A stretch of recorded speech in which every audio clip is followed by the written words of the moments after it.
right, so moving on, we have the comprehensive, that is how I address it. It's my personal way of addressing Shanarthi Telangana, the comprehensive news that we get here. Over 100 killed in drones attack on a Syrian college. Now by Syrian college, it's a college of defense. Basically, the way it happens is, even in every country, that is the way. Once the soldiers are trained or the officers are trained, we have officers training academy, we have National Defense Academy, and so in India.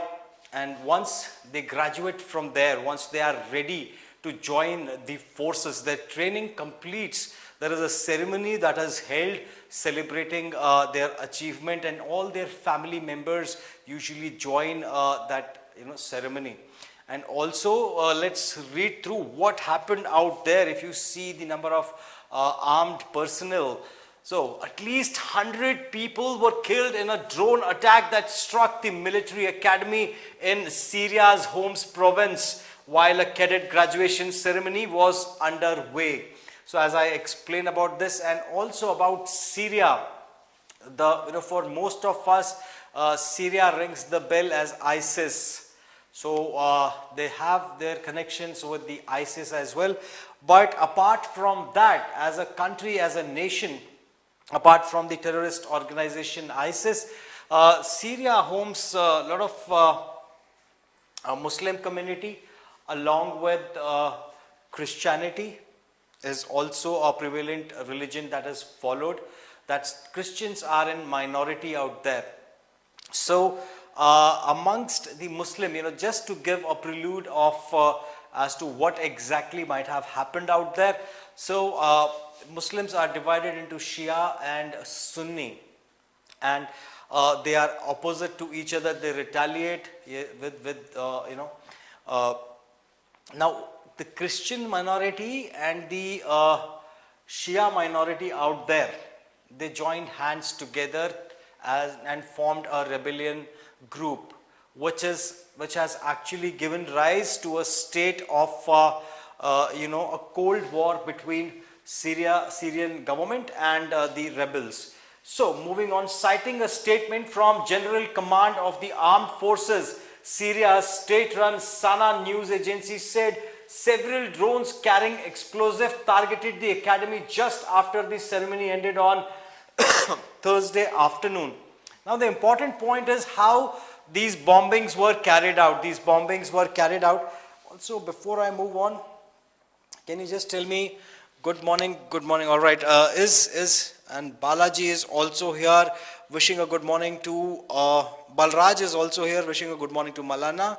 We have Satyam along with Sudhakar. Good morning, a very good morning, Sudhakar. So please do let me know, people, if I'm audible, if the audio is good, if the audio is fine. Now the important point out here is how these bombings were carried out. These bombings were carried out with drones. Now if the rebels, or so to say the opposition, has access, or the terrorists have, this is an act of terror. A lot of people lost their lives. Now over 200 were injured and more than 100 were actually killed. And these people who were killed, majority of them were the young soldiers and their family members who were out there to attend their pass out parade, or POP. Now this is really tragic for any country, and our condolences to the departed souls out there in Syria. Now if militants have access to drones and the advanced technology, now this changes the face of the forthcoming warfare entirely. Let's see what they have to say. The armed forces consider this act as unprecedented criminal one and affirms that it will respond with full force and determination to these terrorist groups wherever they are, the statement added.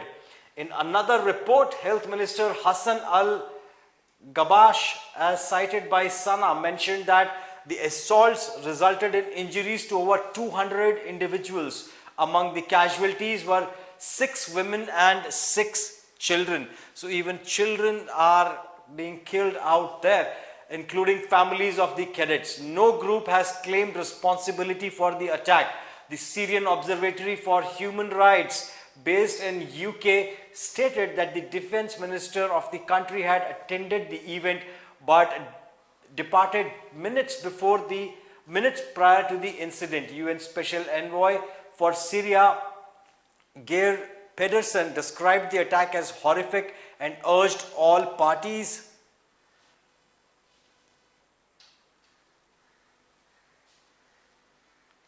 involved in the long-standing conflict to display the utmost restraint.